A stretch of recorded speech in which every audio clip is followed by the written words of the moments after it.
drivers, start your engines!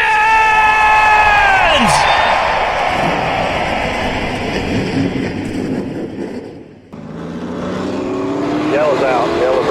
Phantom's just about out wrecking him. Vinci busted her. What's up, everybody? Welcome back to episode 3. It is currently Thursday, October 28th, 2021. Green flag is out and we're ready to roll 3 wide with DJG. To start the show today, we have some rather sad news. On social media today, well-known dirt racer Parker Price Miller posted this statement. Indianapolis, Indiana, October 28th, 2021. This September, 23-year-old rising sprint car driver Parker Price Miller was diagnosed with B-cell lymphoma, the most common type of non-Hodgkin's lymphoma. For the past 2 years, Price Miller has been battling ongoing complications with his right ankle. After having a bone spurt surgically removed in November of 2020, he thought he was on the road to recovery. With the pain not subsiding, he decided to seek further medical attention this summer. He had a few more tests done and received the news that they found a tumor in the bones of his right ankle. They did a biopsy of the tumor, and unfortunately it came back positive for cancer. Parker said, "I've been racing and competing for as long as I can remember, and I know this is about to be one of the hardest races of my life, but one I will not lose. My plans are still to race as much as I can over the winter, but as we learn more and I start this fight, I will have to take it all one day at a time." Price Miller will still compete at World Finals with the World of Outlaws, November 4th through the 6th in Concord, North Carolina. He will then head back to Indiana, where he will begin radiation over the next month. And they also said if you want to stay up to date with him and follow this journey with him, keep up with him on Twitter at Parker_PM9 and on Instagram at Parker Price Miller. So we just want to kind of send our thoughts and prayers to Parker. Wish him well. Yeah, it's heartbreaking and it makes me upset. I couldn't imagine finding that out at such a young age. I mean, cancer at any age is terrible, but to be 23 years old, our age, and find out that you're going to have to go through all that, it's just it kind of really, opens my eyes a little bit. You think, especially in your 20s, you kind of have that mentality. You're like, oh, I'm invincible. At your late 20s, you kind of realize, all right, Yeah. But at this age, I just turned 24, so you never really think about something like that happening to you at such a young age. Now, when I was younger, let's see, my mom had breast cancer twice. First time I was getting ready to start kindergarten, and the second time I was in 4th grade. At that young of an age, I definitely didn't realize, hey, this is what it is. This is how bad it is. But now that I'm older, you definitely realize the stress of the situation. Especially, I'm going to look at it from Parker's point of view. He races, and, especially with it being in his ankle, you got to use your feet to drive a race car. I guess you don't necessarily have to, but right. So anyway, we just want to wish him well, and we will be keeping up with his story there, and our thoughts and prayers are with him. Absolutely. Now into further news about the podcast. If you listened last week, we had teased the idea that we were going to have a discussion about the struggles that short track racing faces, more so on the asphalt side. My apologies. I completely blanked on the fact that this was All American 400 weekend, and so I had sent our questions to several drivers a few days ago, and didn't realize that they might not be able to get back with us in a timely manner. So we're going to be pushing that discussion back to next week. But there's always good in these situations. So it'll allow us to continue preparing for that discussion and provide you guys a good episode, and obviously allow the drivers that we reached out to give us their full thoughts without having to, quickly answer our questions. So look forward to that discussion being our next episode. I do want to say, just to say this, we have gotten responses. We're not pushing this back because we don't have anything. Yes. We just want to give everybody else an opportunity to answer us. And if they don't, they don't. We'll go with what we got. I think we still have enough to have a good conversation about the topic. Absolutely. But we just wanted to get more opinions. Yeah. So I should have clarified that. We're not pushing it back because of a lack of responses. We got quite a few. I just want to give everyone the benefit of the doubt and be able to provide their input if they so choose. I think it'll be a really good conversation to have. I know we're going to get a perspective from the dirt side of things. I know we have one response from somebody from the Vora series to get their input with the series that they race in. And we're still waiting to hear back from a few other drivers. So, like I said, going to be a very good conversation and discussion. So look forward to that next week. Next thing is, we would like to thank our supporters so far. We are almost to 100 likes on Facebook. Now, to you, that may not seem like much, but for us, only being 3 episodes in now, that's pretty big. So we hope that continues to grow. And we'll continue to set goals, and hopefully that our listeners will help us out, and we'll reach those goals. Yeah, I certainly want to add on to that and say thank you guys so much. It means so much. Like Jarrett said, we're very early on in what we got going on. We're only 3 episodes in, but I think we've been able to accomplish quite a bit behind the scenes, and we're still working on trying to find opportunities for us to continue growing the show. And obviously, like he said, and like I'm going to reiterate, we obviously have goals that we're working on behind the scenes. So without all of you, we wouldn't have what we have now. So I definitely want to say thank you and how much I appreciate all of you guys. Moving on now, we are going into this weekend's All-American 400 pre-race stuff in Nashville, Tennessee. Mm-hmm. Sad I couldn't be there. I'm sure you're sad you aren't there because you were at this race last year. I'm very upset that I'm not able to go this year. At least we're able to watch it. Yeah, we'll still be able to watch it, and you can watch it too on Speed 51. But very upset because Nashville is just a great city to be in. We went last year. I went last year with my family. And yeah, I flaked. It happens, but definitely got to go visit downtown Nashville and bar hop, and it was really fun. And of course, the racing was really good. I had never seen the track before going, and it's just an amazing facility. Pretty good racing. So the only time I've seen this track is on iRacing. And it is one of my favorite tracks to race, the super late model on iRacing. So I can only imagine what it's like in person. Right. Yeah. I mean, it's a track I definitely recommend. It's like Winchester. If you've never gone, if you ever get the chance, I highly recommend you attend at least one race. It's funny. I was sitting at my desk at work yesterday, actually, and I was kind of thinking about the race. I get a text from my aunt, and she's like, "Hey, are you going to Nashville to watch the races this weekend?" I was like, no, we weren't able to go this year. Just the way things fell, it wasn't in the books for us to go. I was like, why? What's up? She's like, oh, I was just wondering. I said, we do have some stuff going on with our podcast regarding this race. We will be watching it from home, so that's good. She's like, well, I'm going, so she's like, I was gonna say I'd see you there. I was like, well, I hope you have fun. She's like, well, you might see me on TV. Well, I'll be honest. I'll admit. So the All-American 400 is on Sunday. I have Sundays off. I know one of my bosses listens to the show, so I don't want to get in trouble for this. But I was highly debating on calling off Saturday to go down there Sunday and then come back Monday. That's how much I really wanted to go to this race. But like you said, it's not in the cards this year. Hopefully we can go next year with the podcast. I think that'd be pretty cool. But anyway, yeah. So we're going to be watching on Speed 51.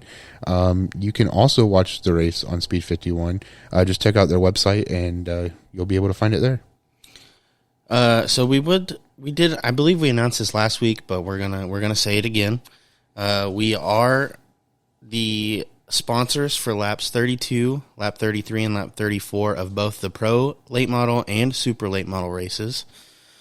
Now, I said this last week as well, but we chose laps 32, 33, and 34 because those are numbers on our race cars here at home.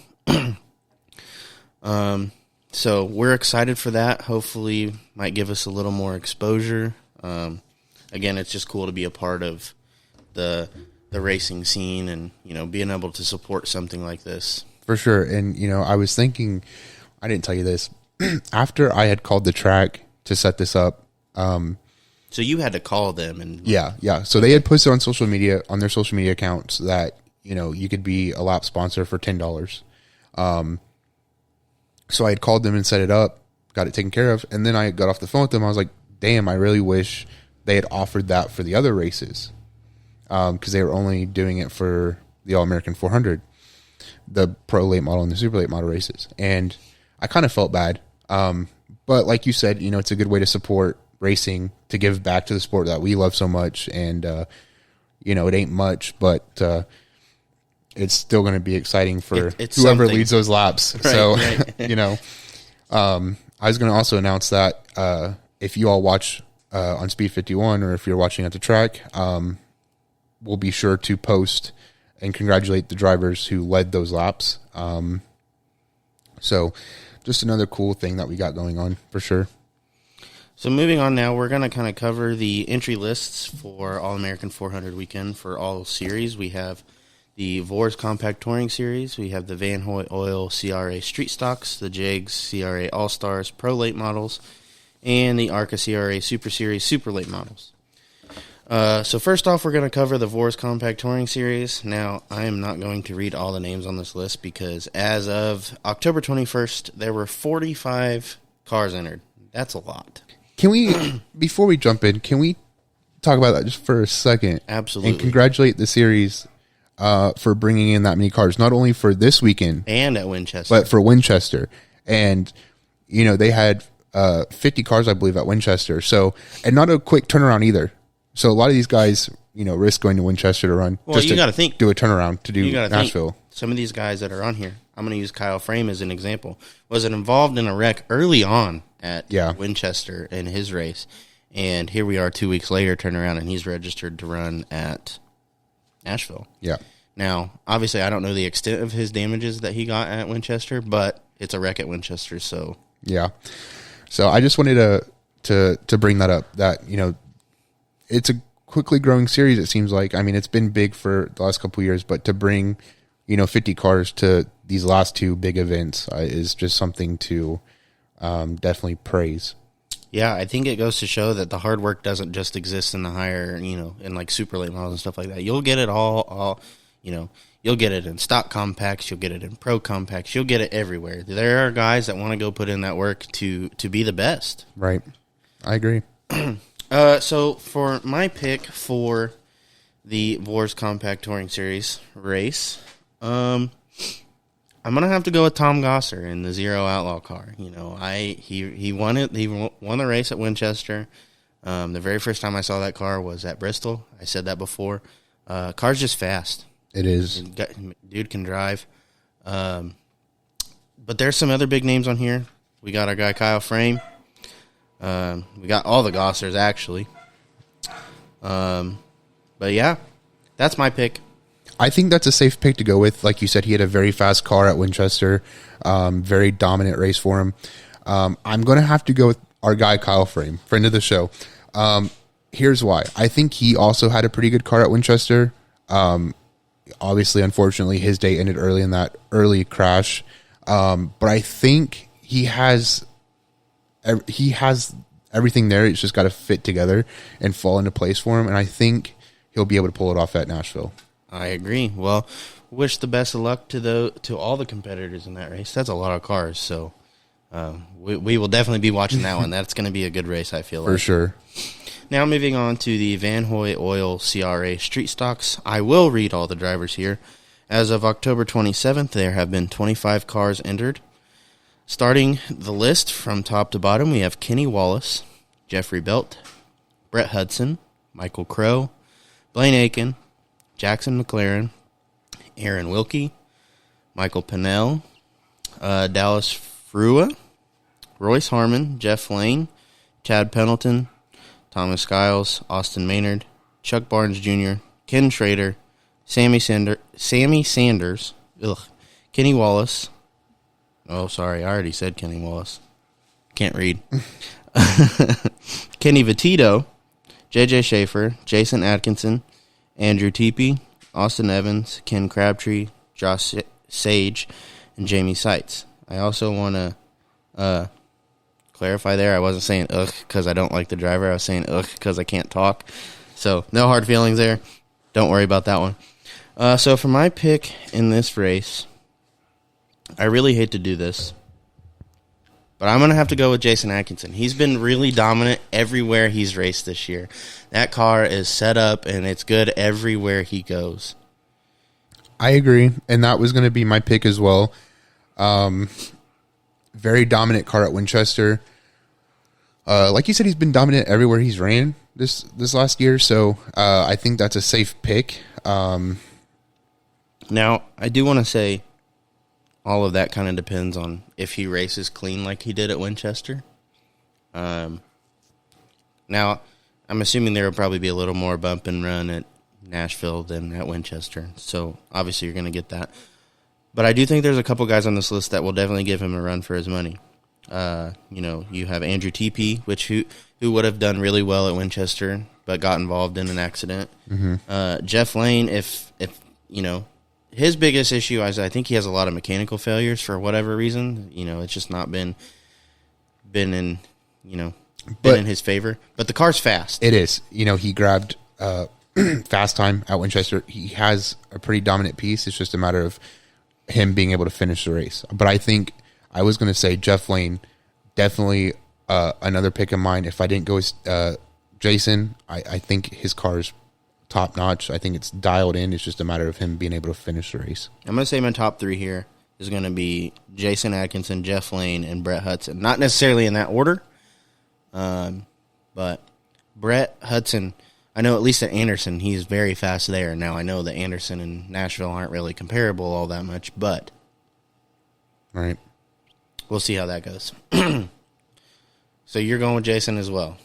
I'm going to have to. I mean, of course, I could go with anybody else. I just think he's a safe pick. Like we said, he was dominant at Winchester. He has a fast car. I think he's going to be my pick. All right. Next, we're going to move on to the pro late models. I also want to apologize if I butcher any names at any point during this. I don't mean to. I promise.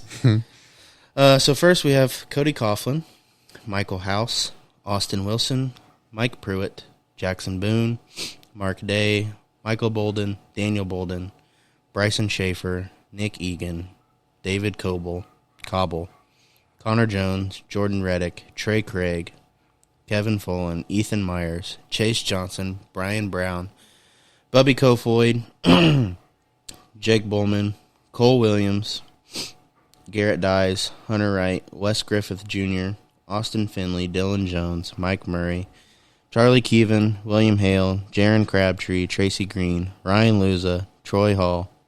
Is that Hall? Yes, Hall. Dylan Fetcho, Dylan Bates, Jim Wall, Bernie Hamlet, Tandy Marlin. I'm going to let you go first on this one. Who are you picking? My pick for this race is going to be Hunter Wright. If I remember correctly, he ran at Winchester. I will be honest, I'm not familiar with a lot of these other drivers. I know most of them are local to Nashville and their surrounding area, so they run at Nashville often. So I wasn't sure who to place my pick on. So for that reason, I'm going with Hunter Wright. This one might be kind of a tough choice for me. Now, obviously, Cody Coughlin, that's kind of a given. But we have other people. If he finishes the race. If he finishes the race. We have, let's see, who else here? We have Ryan Luza, who had a solid finish at Winchester. Mm-hmm. Cole Williams. I think that's who I'm going to have to go with here. The first time I saw Cole I don't. It was somewhere around here. I don't know. I don't think it was Winchester. I want to say maybe Lucas Oil, or actually it may have been Bristol. I've seen him race at Bristol. I know that for a fact. Mm-hmm. But I believe he's a pretty regular racer at Nashville Fairgrounds. So I'm going to have to go with him. Last but not least, the super late models for the All-American 400. That will be Sunday, October 31st. Happy Halloween. First off, we have Cody Coughlin, Michael House, Dalton Armstrong, Jackson Boone, Derek Griffith, Justin Drawdy, Austin Nason, Gabe Sommers, Hunter Robbins, Jesse Love, Sammy Smith, Buddy Shepard, Casey Roderick, Chandler Smith, Jack Smith, Willie Allen, Joe Ross, Hunter Wright, Albert Francis, Jake Garcia, Carson Quapple, Devin O'Connell, Dakota Stroop, Kyle Crump, Stephen Nassy, Jake Finch, Cole Butcher, Matt Craig, Blake Rowe, Connor Okrezik, Justin Marks, and Dylan Fetcho. Tough. Very. Lots of good drivers. Lots of great drivers here. You have Cody Coughlin, typical. Dalton Armstrong, that car's been fast, just had bad luck, especially at Winchester. Took the lead. Mm-hmm. Mechanical failure. Jesse Love, that car's... I watched him race for the first time. I think it was Red Bud weekend. Fast car. Young kid, I'm pretty sure. Mm-hmm. Sammy Smith, Chandler Smith. I mean, it's really hard. Jake Garcia, Kyle Crump. I'm gonna have to stick to my favorite here. Go with Stephen Nassy. Yeah, I mean that's obviously my pick. That's just because I'm loyal. I'm a loyal fan. Big Stephen Nassy guys over here. Very big Stephen Nassy guys. So that's a given. But I wanted to have another pick in mind as well. I think Dalton Armstrong is a good pick. He had a pretty good car at Winchester before, he had an issue and put it in the wall. I think he would be a good pick. I also think Jack Smith would be a good pick. He led the last laps of Winchester before he and Sammy Smith got together. Jake Garcia, finished pretty high up at Winchester. If Chandler Smith doesn't have issues like he did at Winchester, I'm going to imagine that car's going to take off and leave everybody again. Oh, for sure. I think, he's another one. He had a very, very dominant car at Winchester. Like, that literally blew my mind. I don't know if I've ever seen, almost 40 laps into the race and you have everybody but the top 7 a lap down. Like, that blows my mind. Yeah. And like you said last episode, if he didn't have those issues that he had, he might have been the only car on the lead lap at the end of the race. Right. So, a lot of great, talented drivers in that group. But yeah, so obviously Stephen Nassy, my second pick would be Dalton Armstrong. And with all of our picks in, we would be interested in hearing yours. We will have the entry list posted on our social media accounts. You could find those at Facebook and Twitter is at DJG Podcast. Instagram is at DJG_podcast. We would be very interested in hearing who your picks are for this weekend's race. And with that being said, I believe you're going to provide a recap of the Halloween 200. So, the Halloween 200, I'm not super familiar with the race. It's in Salem, Indiana. It's a big street stock race. That's really all that I've known about it. I've never been. I want to go. But from what I've seen, they started almost 50, almost 50 street stocks, and they start them 3 wide. Now, do you know how big Salem is? I know it's a high bank track. I think, gosh, I don't want to sound like an idiot here, so forgive me. I want to say, well, is it smaller than Winchester? I want to say it was like a half a mile, but I don't know if that's true. I don't know much about the track. I've seen it in pictures. I know it's a high bank track, but that's all I know. I'm not sure if it's a half mile or smaller. I guess they had like Crown Vics and stuff out there too, because John Lister, he's actually from Kentucky, but he races locally at Mount Lawn. Yes, it's roughly a half-mile track. Okay. But he had his Crown Vic out, and he was talking about that on Facebook. So yeah, I had seen one video on Facebook of a Crown Vic race there. Looks like it'd be a lot of fun. Now, as far as entry list, I guess I can. Here. Okay, I have finishing results. I'll get to that in a minute. So this was last Saturday. Will Kimmel came out victorious.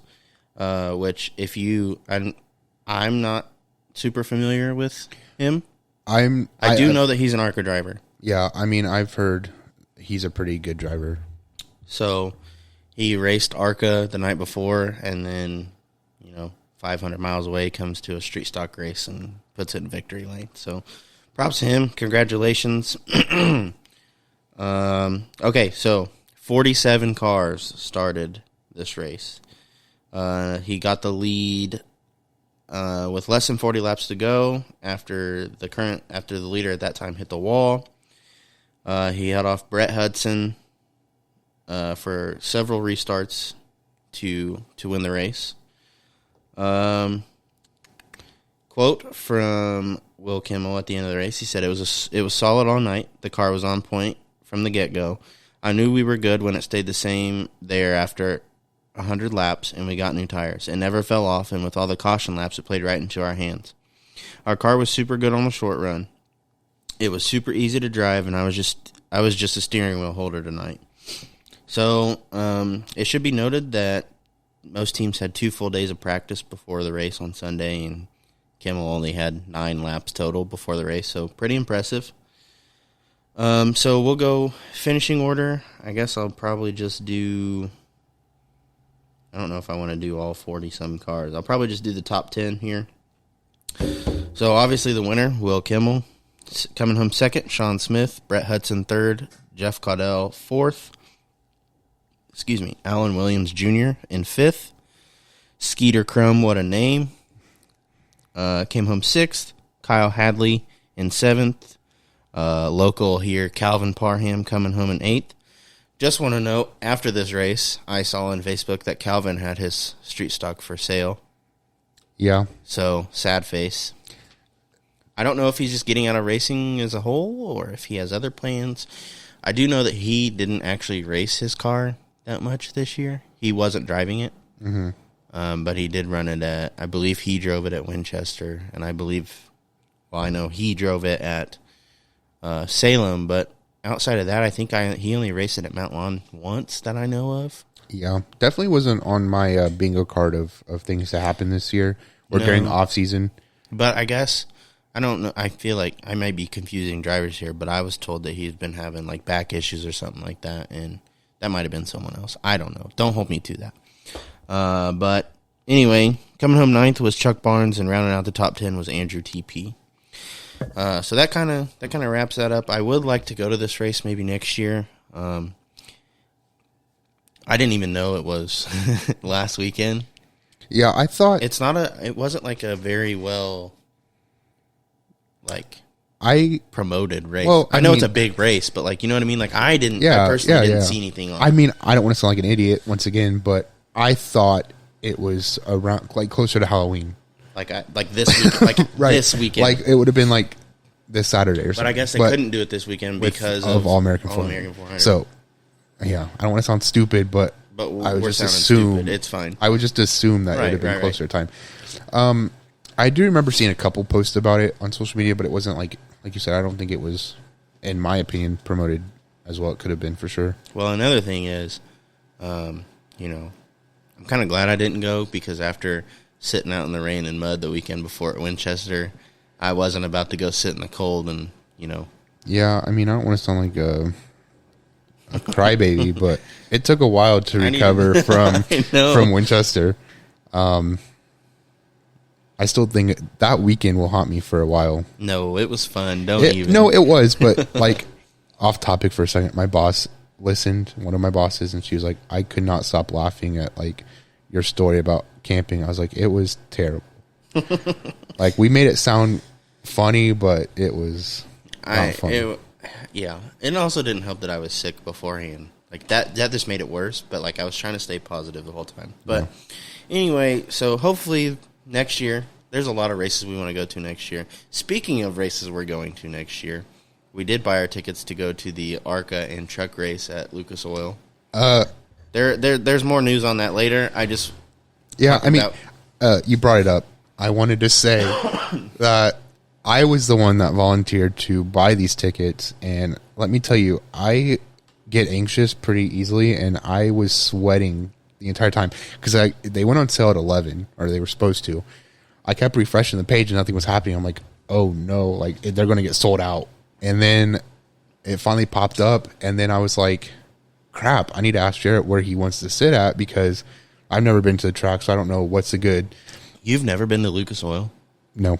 Really? No. I've watched races on social media, but I've never been to the track. No, I was going to go to Fall Brawl last year, and we all said no. The car is we were going to go. We were going to go this year. I was going to take my car. Oh, last year, yeah. I got you. Last year, we were going to go this year. We didn't go. We couldn't go. We couldn't go because we were racing at Mount Lawn.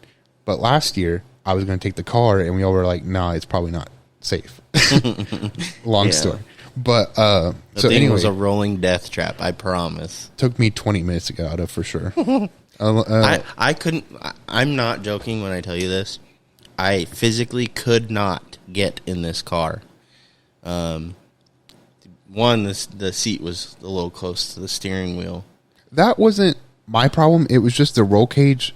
So my legs are so long that when I tried to bend them so I could get down in the seat, my knees were stuck on the roll cage that runs like underneath the steering wheel. I physically could not. I would literally have to break my leg or turn into a contortionist of some sort to fit in this car. And then if I get in, Lord knows I'm not getting out. Bring the jaws of life because you're going to need them. Well, so I guess I'll share this story because we don't have we have a little bit more to talk about, but we have time. So I had a race car previously, had somebody tell me they could work on it, whatnot, fell through. They somehow managed to lock the engine up, so I was out of a race car. Fast forward, my parents let me scrap out one of our family cars, a Ford Focus, and then we put that cage it came from a Beretta into the Ford, and it was way too small for me. It was built for somebody who probably was like 5'5" and weighed like $120. Okay. I don't weigh $120. And so it was hard for me to get in and out this very small, like opening. So anyway, it took me forever to get in and out of that car until I hit the wall at Mount Lawn coming out of the short turn. I got out pretty freaking quick, but, so anyway, I was going to run at Lucas Oil. We didn't get to go because everyone was like on the same boat that, no, probably not safe enough to run it. Probably wouldn't have made a lap, to be honest. I probably would have blown the engine or whatever. So I can only imagine. so anyway, back to the buying the ticket. So I didn't know where a good spot would be to sit. And so that's when I snapped you. I was like, dude, where do you want to sit at? I don't know. Like, I've never been, and I don't want to get crappy tickets or whatever, crappy seats. So there's not necessarily a bad seat. I was just trying to think of more. Okay, so typically when we go there, when I go, it's a decent sized track. Yeah. And it's primarily flat. So I was like, let's just sit up high, as high as we can, more towards the center, just to try and maximize the amount of track we can see. Now, like, I don't necessarily mind to sit lower. I won't sit on the front row because I want to be able to watch the race. Like, I'm there to watch the race. I don't want to watch, this. I feel the exact same way about super speedways. The first time I went to the Indy 500, super cool. Don't get me wrong. It's awesome. I love the Indy 500, but I love the atmosphere, of being at the track. Right. But as far as watching the race, if you're not in a good seat, like in one of the turns to where you can see the straightaway and then the exit of the turn you're sitting in, you spend 90% of the race watching the monitors in the infield. So, I would much rather pay, obviously not an arm and a leg, but if it costs me a little more to get a seat where I can actually watch more of the race instead of watching a monitor, and, I'll do it. Right. Yeah, so I think we got pretty good seats, and I'd say we got phenomenal seats. Yeah, I'm very excited. I've I say we went to the ARCA race at Winchester earlier this year, I think. That was last year. We didn't go this year. Gosh, I don't remember. Right. So that was the first ARCA race I've been to. So I'm excited to see them run. Obviously, the trucks haven't been there in quite some time, so I'm really excited to see them race at Lucas Oil. I think, well, for one, this ARCA race will be much better than the ARCA race we saw at Winchester, because I'm pretty sure the ARCA race at Winchester was like the ARCA, was it? East. ARCA East. So it wasn't like the full, the full field. It was, right. There was only like 13 cars show up. Something like that. Something like that? A little bit more, I think. I don't know. But anyway, with it being a actual NASCAR, you have the trucks and then you have ARCA, I think it'll be a much better race. Yep. A lot more cars. Yeah, I think they still have tickets for sale, so if that's something you're interested in going to, definitely check that out. They also have racing going on Saturday. Oh, yeah, they have. The pro and super late models, I believe. Yeah. And maybe street stocks. Do they have pro late models? I'm pretty sure, I'm not doubting. I don't remember. I'm just saying, I'm pretty sure I only saw street stocks and super maybe. lates. Don't quote me on it, but they're going to have racing Saturday as well. So definitely check that out. I might go. I don't know yet. I'm super excited for the truck race. I've never been. I am too. I've never been to a NASCAR sanctioned event. Really good hope I get to meet some of my favorite drivers. Todd Gillen, but I tweeted. I said I really hope to be able to see him race, but obviously I'm rooting for him, and I hope that he's able to get an Xfinity right next year. So it is what it is. But it's definitely going to be exciting nonetheless. Absolutely. I'm looking forward to it. It's quite a ways away, but it'll be here before we know it. Yeah. A lot of other races that we're wanting to go to next year. I'm still trying to get to be able to go to Snowball Derby this year. I know that's a bit of a stretch, but I would love to go. If I could get something figured out. My only issue is I don't have enough time left off of work this year. I'm trying to keep the max amount or close to the max amount that I can roll over for next year. That way I can take like the week off to go to the Snowball Derby and then still have my normal 2 weeks of vacation time left. So fair enough. Well, I have the time. I'm trying to save it so that I can use it next year. Yeah, I like I said, it's a bit of a stretch. I'll probably stay at home and watch it this year. But definitely, next year would be phenomenal to go to as well. So I really hope this isn't necessarily pertaining to racing in real life, but last year with COVID and everything, they had iRacing. Someone actually hosted a virtual Snowball Derby on iRacing. Mm-hmm. So if they do that again this year, I think I'm gonna try at it, see if I have any luck. Probably not, but we'll see. I think it would still be fun. I won't do it. I love super lates on iRacing. I do too, but I don't. They probably wouldn't even let me in with my iRating. If we're being honest, part of that is not your fault.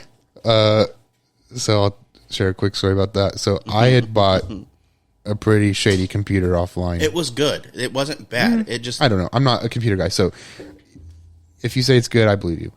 It just had issues, and I didn't know what. Yeah. So anytime I was in a race, it would just shut off, and so it really hurt my iRating. And then I only race on Thursdays when our series picks up.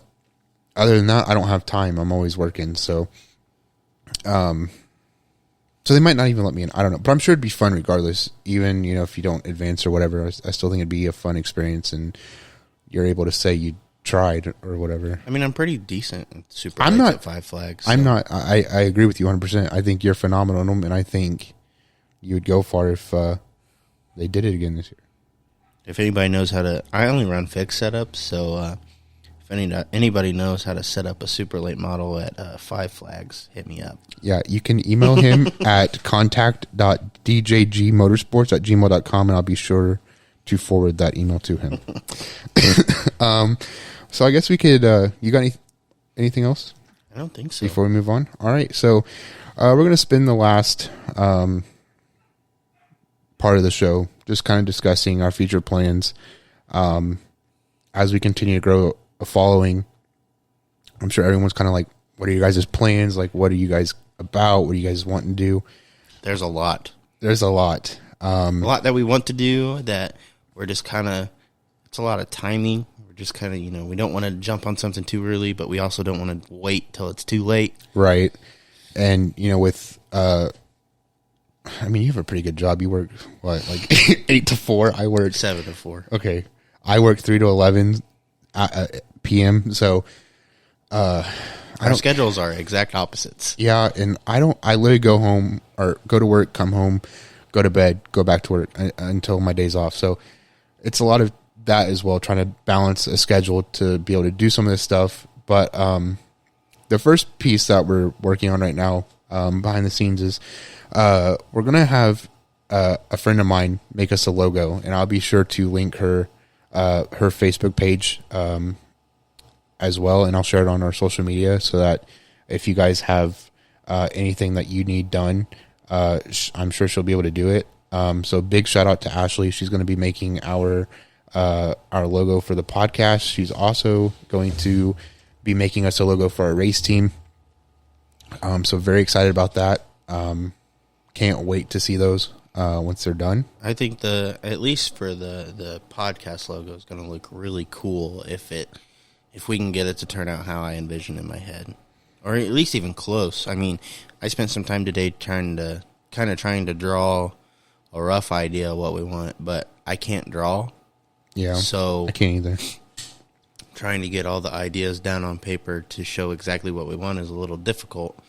But we'll make the best of it. We'll see what we come up with. Yeah. And I was going to say, she's really good. I've seen her work. She's done some things for me in the past. So I have no doubt in my mind that she won't be able to come up with some really good stuff for us. Absolutely. So we do want to thank Ashley for that. We're still in the early process of all this, but yeah. But we'll get there eventually. Right. I'll let you take over for a minute so I don't get us in trouble or say something I'm not supposed to say. No, you're okay. So Dakota and I have been talking about the Snowball Derby coming up, and we saw on Twitter the other day that there is a driver that had a lot of blank space on. It gives it away. No. They don't know who. Okay. They don't know who. Had a lot of blank space on a super late model. And we thought, we're new. We wouldn't be able to do a whole lot. Right. But we were kind of discussing about maybe trying to somehow get our logo onto his race car. So we're going to try and maybe start that process, trying to get some conversation going with that, see where it leads. If it happens, awesome. Yeah. If it doesn't, no big deal. No hard feelings. Right. But again, it's just something that we want to kind of try to do to help, support short track racers or, get our name out there. Yeah. Yeah, I agree. But we're going to keep who it is a secret. Yeah. Which is why I didn't want to say anything, because I'm sure I would have let it slip. Steven Nasty. No, I'm just kidding. But we're gonna leave it at that for now, and we will provide you with an update when we have one. Right. All right. Next, as we talked about earlier, we have tickets to the truck race. Now, I said something, and I'm sure Dakota was already thinking this when I brought it up, because that's just how he thinks. Well, let's not give me too much credit. I'm a very ambiguous person. So, can I go off tangent for a second? Go for it. Okay, thank you. We got plenty of time. Okay, so I'm the type of person I bought the podcast equipment a long time ago. Kind of sat on the idea of starting a podcast, and now that we've got going, I mean, we're 3 episodes in at this point, and I mean, we got a surprise to share with everybody later on. But I'm kind of I have a notebook full of ideas of things that I want us to do, and I want to grow this to be. Now, again, that falls into the line of timing And being realistic. Yeah, a lot of it, they're great ideas, but it's we can't. There's no way we could pull that off until we got to get a little bit more of a following. Yeah. Before some of this stuff, they're great ideas, absolutely great ideas. It's just I don't think we would be able to pursue these ideas where we are currently. Right. And I mean, I hate to have to agree, but I agree. So that's why, another reason why I brought you on the show is not just because you're my advisor, if you know, you know, but because I'm very ambiguous, I'm very realistic, and Jared's more of a realist I'm unrealistic, whatever. You know what I mean? And Jared's more of a realist, and he's like, dude, you need to slow down. We balance each other well, I think. So, yeah. Anyway, going back to the truck race, I kind of brought up if it would be possible for us to look into maybe getting media access. Now, again, that might be a little bit of a reach, and if we can't do it this year, maybe it's something we can do at future events. But we're going to look into the process of trying to get that situated and see if we can get media access to the truck race.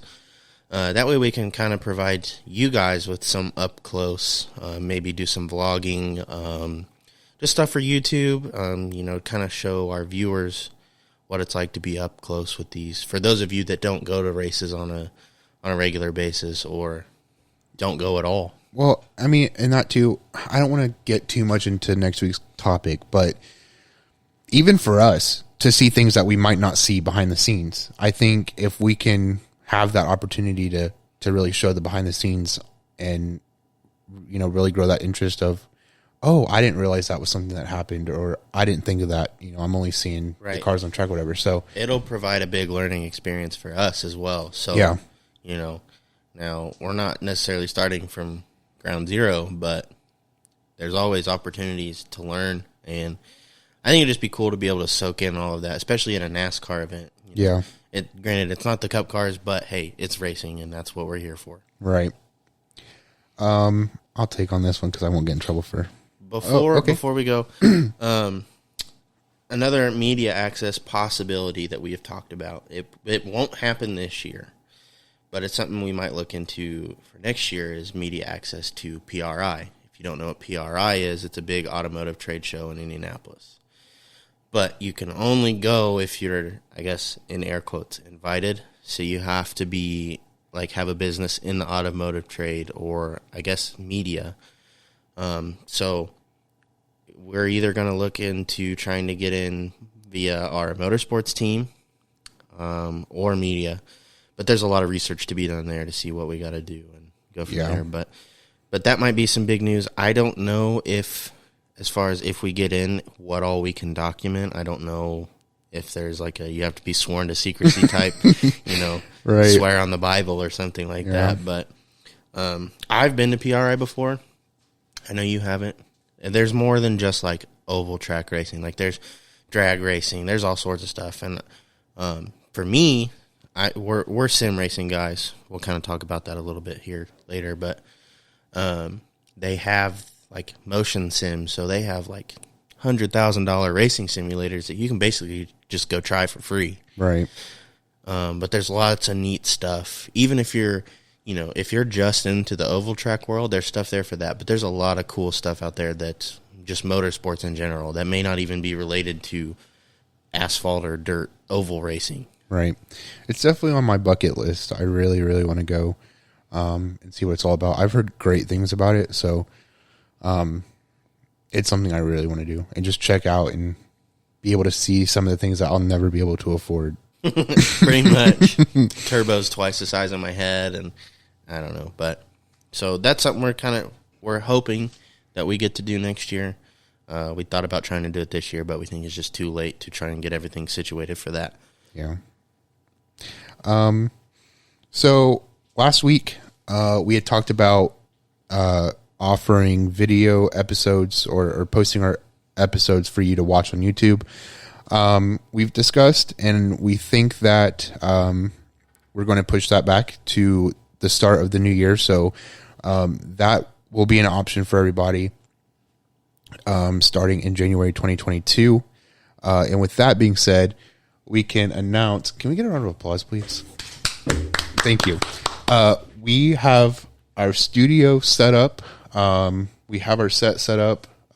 We have some awesome stuff hanging up on the walls here. We have our hero cards that we've gotten from multiple drivers.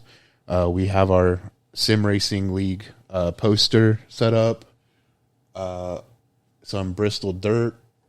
So a bunch of cool stuff that we have set up. So we're obviously very excited for all of you guys to see it. I know that we will be posting a picture of it tonight on our social media accounts, which will be linked in the description. So very excited for that. I know, we're freshly new to all of this, and we don't want to seem like we're getting in over our heads, but right. The reason we're pushing it back is because we don't know. We want to kind of experiment with it a little bit as far as recording, and then we don't know what all editing goes into this, right? And so we want to be able to kind of toy around with it and get it somewhere where we're comfortable with releasing it, so it's not a mess. Yeah, and I was going to say that we want to make sure that we try to put in as much work as we can into this so that you guys have some quality content to listen to, and that goes with the video. Once we expand to that, we don't want to release something that is ass, to be simply put. We want something that you're able to watch and enjoy and not think, oh my god, what is this? So now if it turns out that we get some very negative feedback on it, it might be something that we might just stick to the microphones, cut the cameras, you know what I mean? Right. But we're hoping that it provides a little better experience for you guys, and especially if we have guests on. Yeah. You can kind of get to know them a little better, see who we're talking to. Right.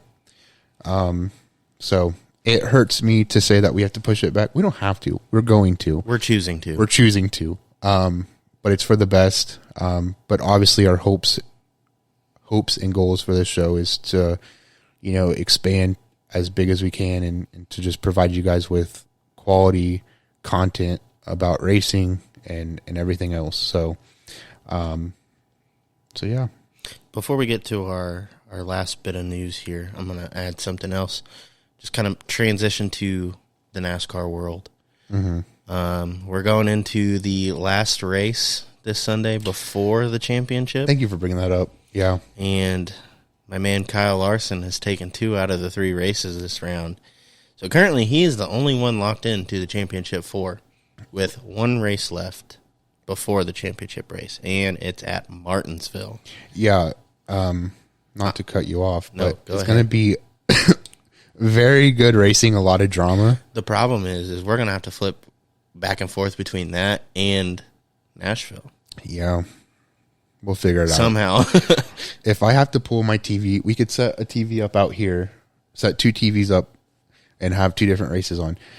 I wanted to try to see what the cutoff looked like while we were talking about it. I know that by the end of the race, it was pretty close. I think Kyle Busch is up. He's above the line 1. Mm-hmm. Ryan Blaney is below the cut line by 1 point. Yeah, it's right in front of my face. I found it. Okay. Sorry. No, it was pulled up and I didn't realize it. So, gosh, I'm such an idiot. All right. So, Ryan Blaney's below by 1. Martin Truex is down by 3. Brad Keselowski's below the cut line by 6. And Joey Logano is going to be entering Martinsville. And what I would say is a must win. I mean, he's down 26. I mean, I guess anything's possible, but I'm sure Unless someone up front has a very bad day. I don't even know. He might be in a must win. I don't know how the points fall at the end of the race. But this is going to make... I want to argue that this race might be better than Bristol. Yeah. That's hard for me to say that because I love Bristol. The high banks, you carry a lot more speed. And Martinsville is a very tough track to drive. Yeah. In my opinion. I've never driven it in person, but on iRacing, it is one track that I cannot drive. I can. I'm just not very fast. Yeah. I mean, it's hard for me even. It's going to be a good race regardless because, like you said, Kyle Larson, is locked in with a win. Several wins at this point. Chase Elliott is up 34 from the cutoff line. Denny Hamlin is up 32. So there's only 2 points separating those 2 drivers. And then the next driver's Kyle Busch up a point. I want to say that Chase and Denny are probably pretty good. Unless all hell breaks loose and, one of them, something happens, God forbid. Yeah, I mean, I still think they might be safe. I wouldn't go to say that just because we know Martinsville. We've seen tempers flare at Martinsville. We know this is a cutoff race, so we know just how high the anxiety is for a lot of these drivers and teams. But again, I don't know where how the points would fall at the end of it. So say Chase Elliott goes out on like lap 5. Right. How many points can he lose? I mean, I'm sure it's quite a few. I don't know. I think something like that. I mean, we talk about other races where those situations play out, the points shuffle somewhat. I think this might be a race that if something catastrophic like that happened to one of these guys, it will be a very big swing in points. And I think this race would be detrimental to any of the guys besides Kyle Larson, who's locked in with the win. I think it's definitely a toss-up for sure. So it'll be very interesting to watch. I think it'll be really good racing. But like I said, we know Martinsville. We know, tempers are going to fly and get out of hand, and I'm sure we're going to see some WWE in the pits. Yeah, I mean, leading into this weekend, we've seen the tweets about Kenseth, and I saw the meme about Harvick wrecking Harvick. Thought that was funny, but yeah, I mean, it's going to be good racing regardless. I think this is going to be one of the better races of the year for sure. I believe, did the trucks wrap up this weekend, or they have next weekend too? They have. Let me check. I know they race at Martinsville. This isn't their last race, is it? I have no idea. So I know ARCA finished last week. I'm pretty sure. I'm gonna sound like an idiot if we find out that they do end up this week. But I don't think they. Well, what's after Martinsville? Phoenix. That's it. Right. So maybe. I'm not sure. Well, while we're trying to figure that out, I want to talk about the next-gen test at Bowman Gray Stadium. Yeah. That was all over social media. Video of Dale Earnhardt Jr. rolling around Bowman Gray in the next-gen car. I absolutely love the sound of these cars. They sound so awesome. Car looked, I guess as good as it could. Mm-hmm. I haven't really heard a whole lot of feedback.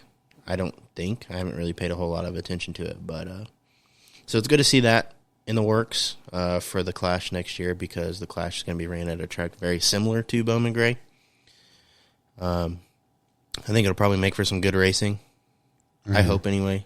I mean, we love short track racing, so. Yeah. They do race at Phoenix too. So that's where their championship 4 will be decided. So it is a cutoff race for them as well. But yeah, I wanted to, Dale Jr., in his press conference or interview after his testing at Bowman Gray, said that this car handles better than what he's ever had or something along those lines. So, I don't want to sound like an idiot, but when they were first releasing the next gen and they were doing the testing, and there was a lot of fears about these cars and how they're going to uphold as far as safety goes. And then you hear rumors on Twitter that, the test dummies died. And, we had talked about that when that happened and all that. So it's just interesting to see how all this is played out. Obviously, you don't want to believe everything you see on Twitter, but if Dale Jr. says it's good, it's good. So praise Dale. I'm interested to see how the Clash is going to play out. For sure. My opinion originally, I still kind of stand with it. I think they should run the old cars for the Clash, because I think there's going to be some Torp race cars. Is that not what they're doing now? Because I know at one time they said that's what the plan was. I think they're running the next gen cars. Don't quote me, but. Well, I also heard that too, because they were wanting to unveil these new cars to the market. I thought that's why Dale was testing at Bowman Gray, because they are running the next gens.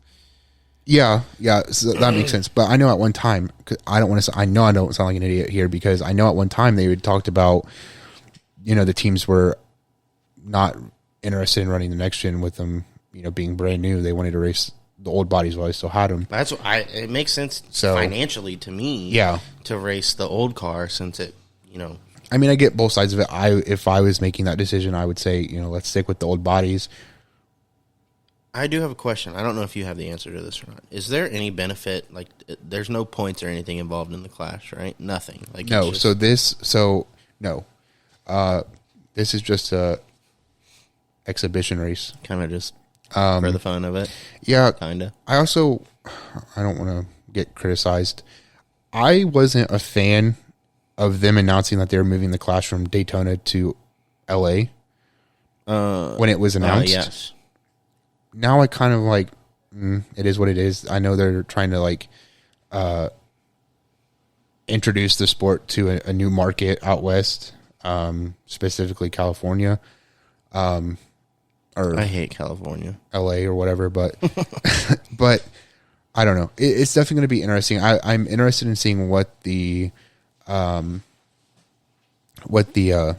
results of that are, if that helps or hurts the sport. right?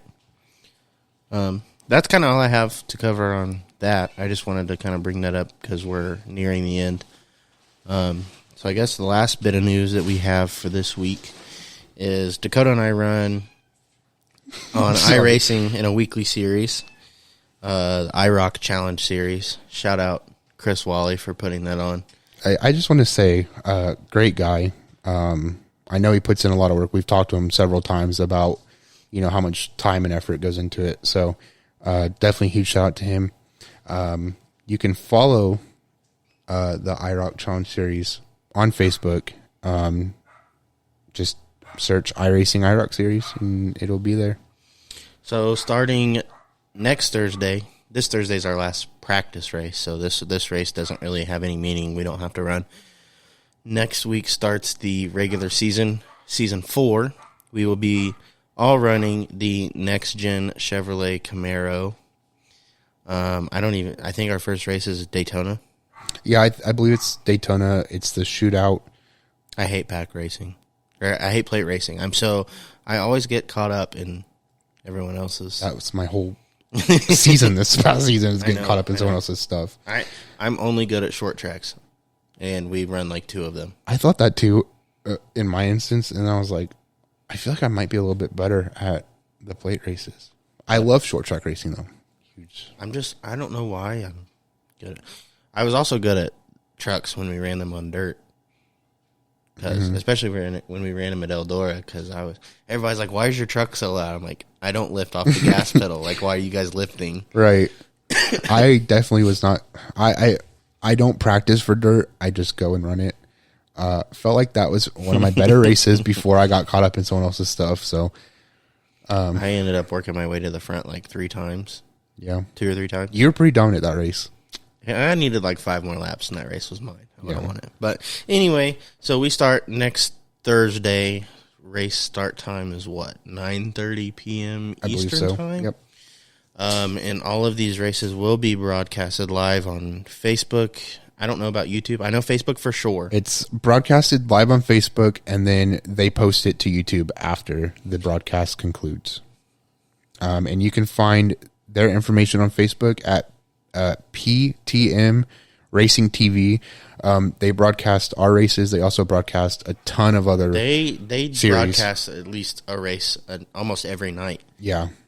So they're very active. Lots of different series that they cover. So be sure to check them out. Give them a like. And tune in to watch us race on Thursday night. Yep. So we do have a pretty good group of guys that we run with.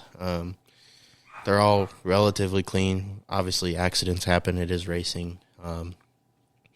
So we're racing for money.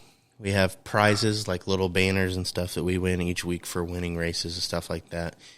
We do have an all-star race. We're actually having a playoff style format this year where we have points, cutoff races, all sorts of stuff. So I'm really looking forward to that.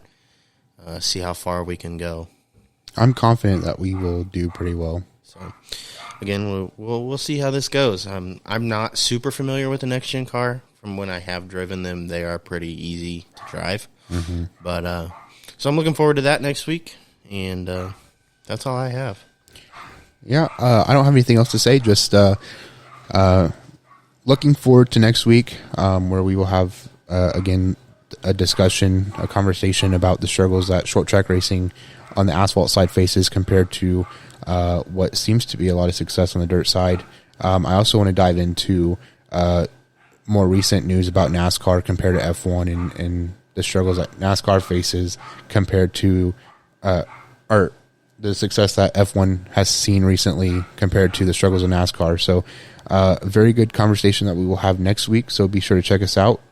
You could follow all of our social media at DJG Podcast, Instagram at DJG_podcast. Be sure to share with all your friends and family. And we want to thank all of you for your continued support.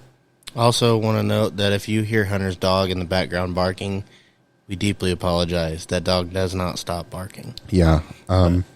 All this money and time put into a studio, and you can still hear the damn dogs. But we'll get it figured out, I promise. But like I said, thank you all so much for your support. We greatly appreciate it.